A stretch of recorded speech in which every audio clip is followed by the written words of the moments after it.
Thank you. Well, Thank you very much. I'm really overwhelmed to see so many people today. Though we had many registrations, but I think many more people have come. And we hope that there are more people who would come and join us. Normally, Bollywood functions in India for our guests from Europe, and marriages in India do have such a gathering. And I think with marriages it's normal that there's always good food, good Indian food and free food. Today also nearly everything is free.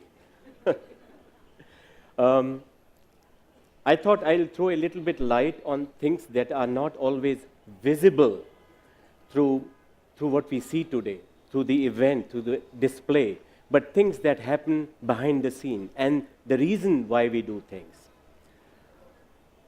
In 2015, I met Abhinav very casually in one of the gatherings with architects, and I didn't know him much.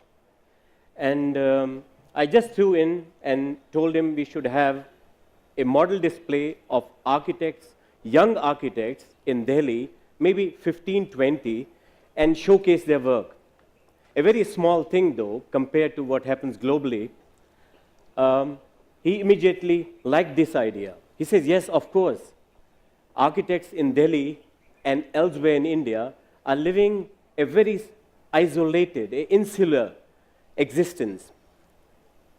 And we sincerely feel that architecture in this country has to now, and I think it's time, has to now come more into limelight. And one way of doing that is certainly to do collaborations, international collaborations as well, collaboration within different cities of this country.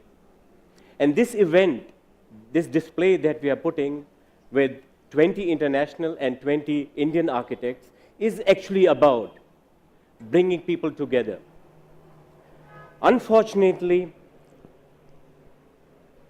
architects who are, sorry, I have to paraphrase that, I'm very sorry for this.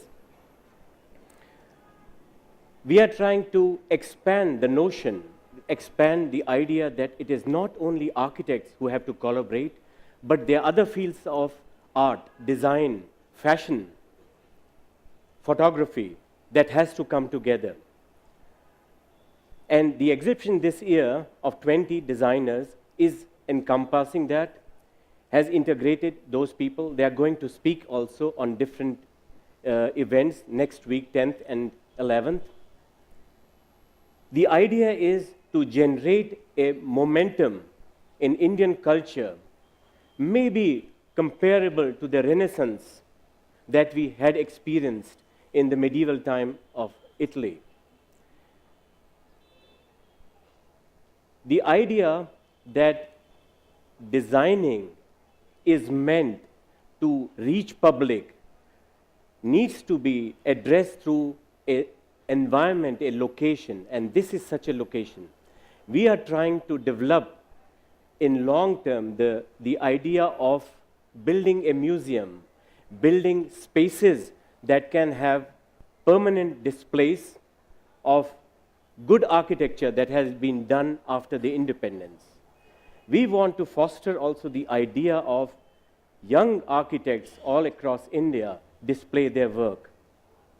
Because if you look carefully at these panels and the works that are exhibited in those panels, you do realize how much labor of love, how much work has gone in them.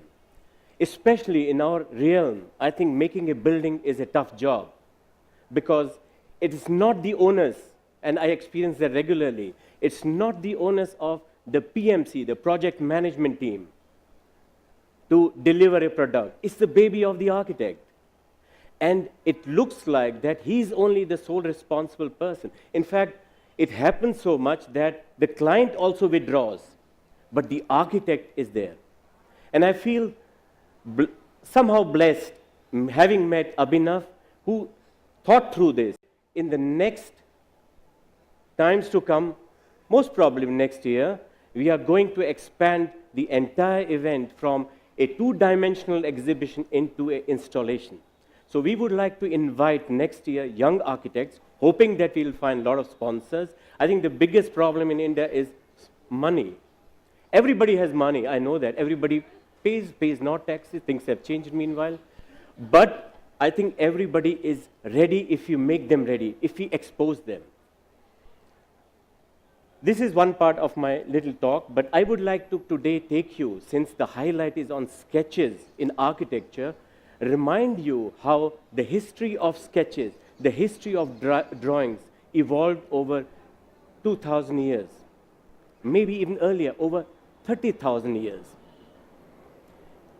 I feel we should not underestimate the power of sketching, the power of drawing, because we have shaped our environment, we have shaped actually our cultures and civilization using just a simple device of a pencil or a pen. It has actually changed the world. We may not realize it today because we are living in a very computer-oriented, mechanistic world. We are failing to understand that the body is the one that creates it. I know I'm also running an office, as Kavita mentioned, and I see these young people, thank you. I see these young people whom I have to sit with because I'm completely handicapped. I tell them, move this line here, move this one up there. And I feel so handicapped because I worked only with my hands. And I'm not jealous. I think they should be jealous about those who have been using their hands. And I want to get it back. And I think this little 5-10 minutes presentation can evoke the beauty of sketching.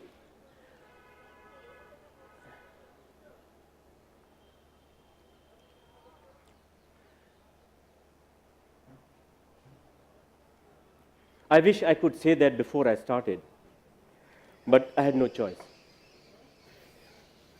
Architects don't love to talk, generally, and it's good so, because they're honest about, as he says, they're honest about saying through sketches, saying directly, touching your heart by using their pencil.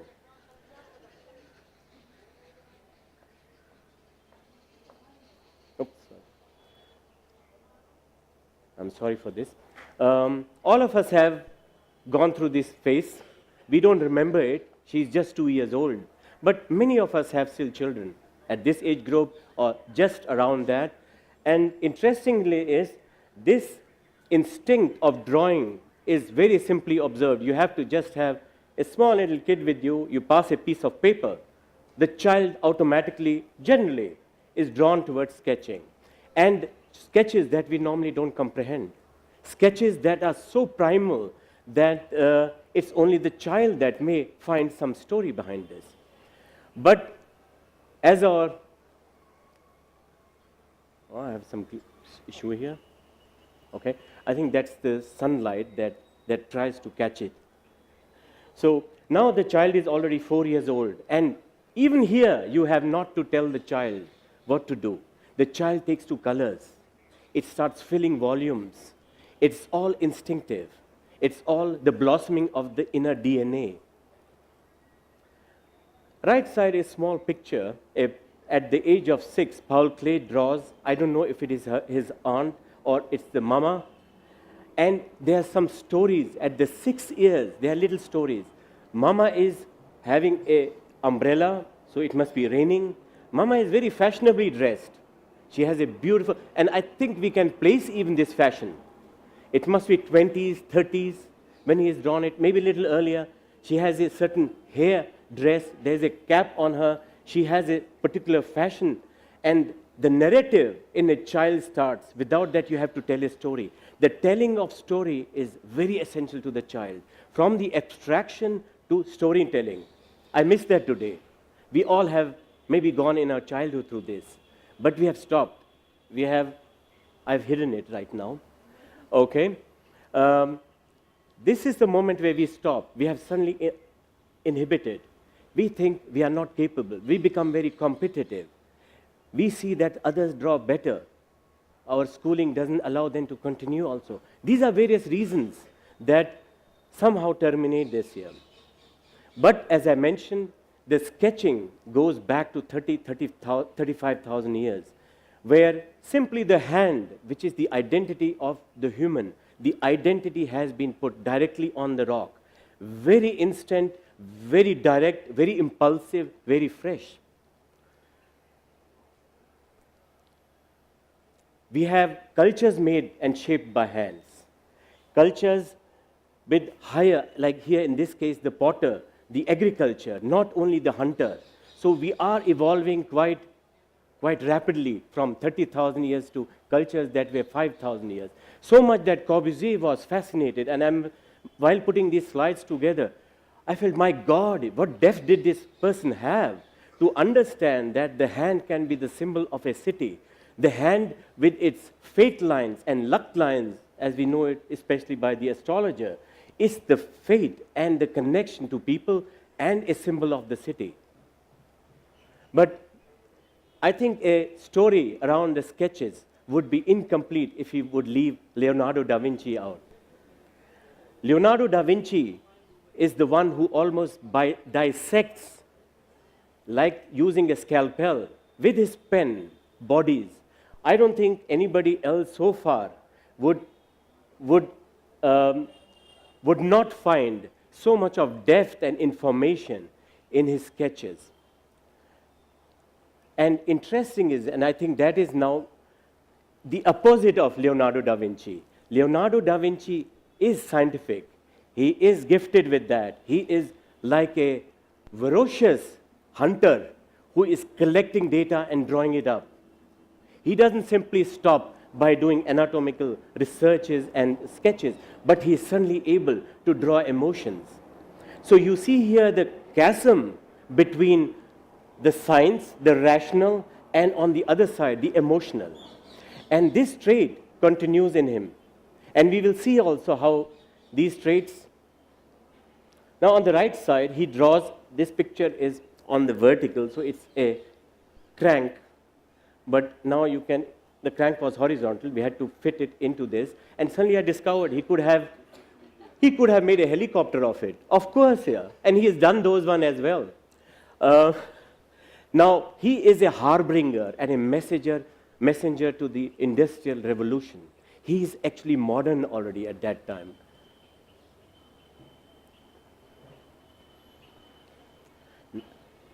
From the inner body to the entire metabolism and medicine, he migrates to developing proportions. He migrates to developing scale, attempting even to understand the universe of the man.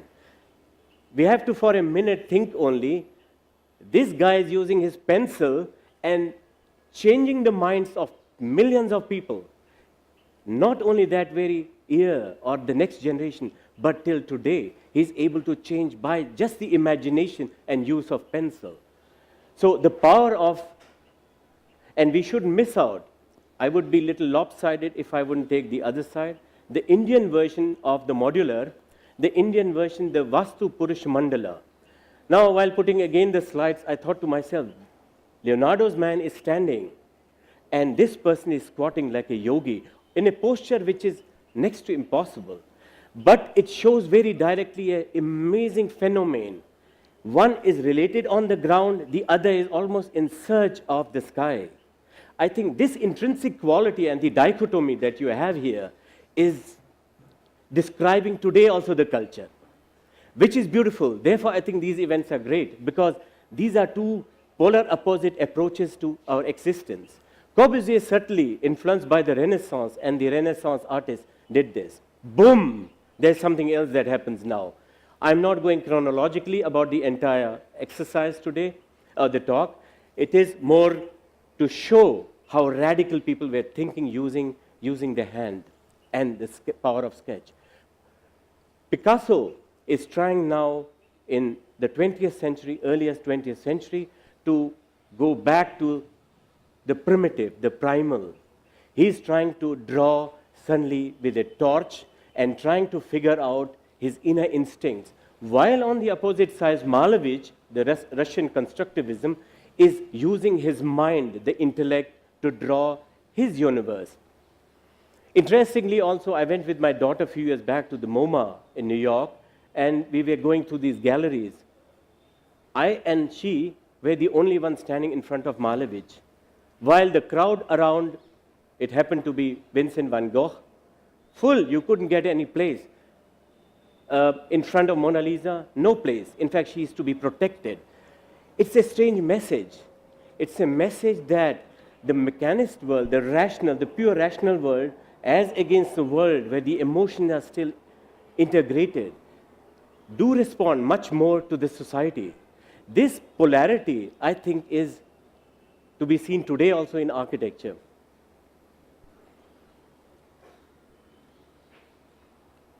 I'm really sorry with this high-tech device, but the sun is since, and did I say that? Yeah, this is. Now, I could conclude here that the triumph of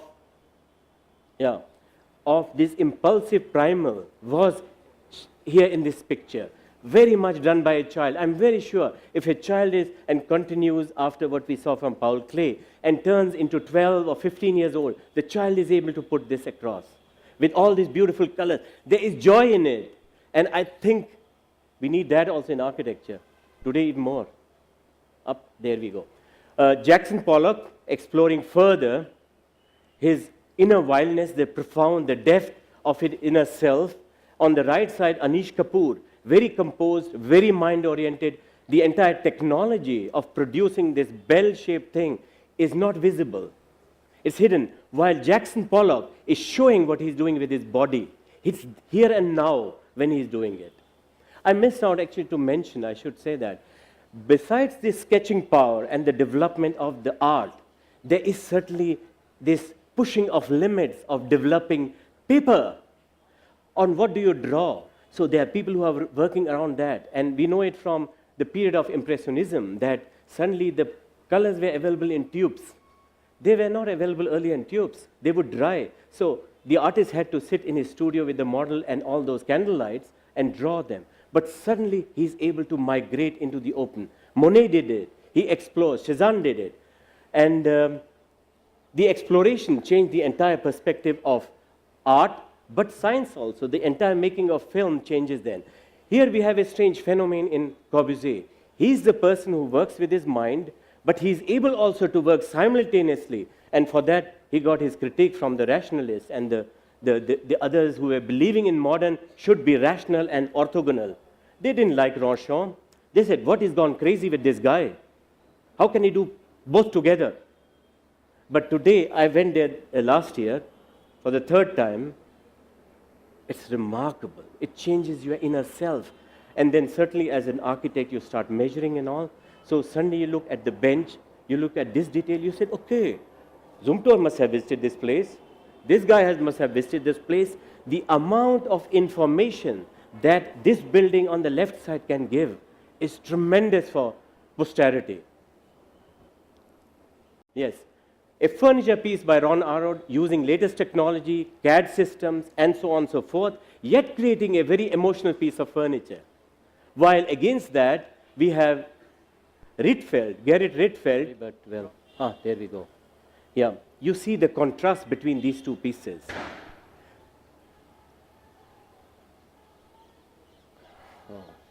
Yeah. Franco Gehry for Bilbao Museum, his sketches, super. So we have here on top Bilbao, as I mentioned. Yep. And below a proposal for the Disney Opera in LA. I am putting it across with Eisenman, who did the Jewish memorial. Now certainly it's a different topic, memorial and concert hall. But still, I'm very sure if you would give the assignment to Gehry to do a memorial, maybe he'll refuse also. It could be. He's the bubbly man. He rejoices. He likes light, color. Oops. And Eisenman is the guy closed, enigmatic, mind, intellect. I want to show you a small film.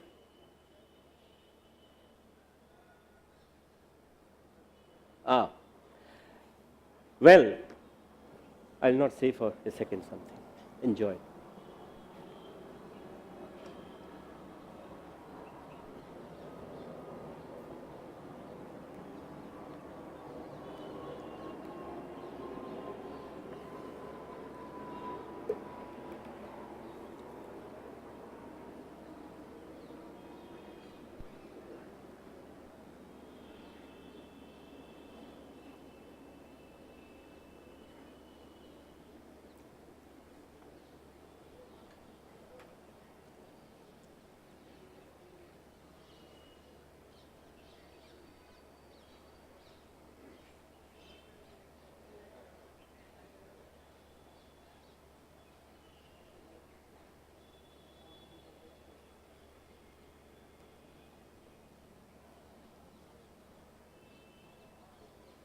Yeah.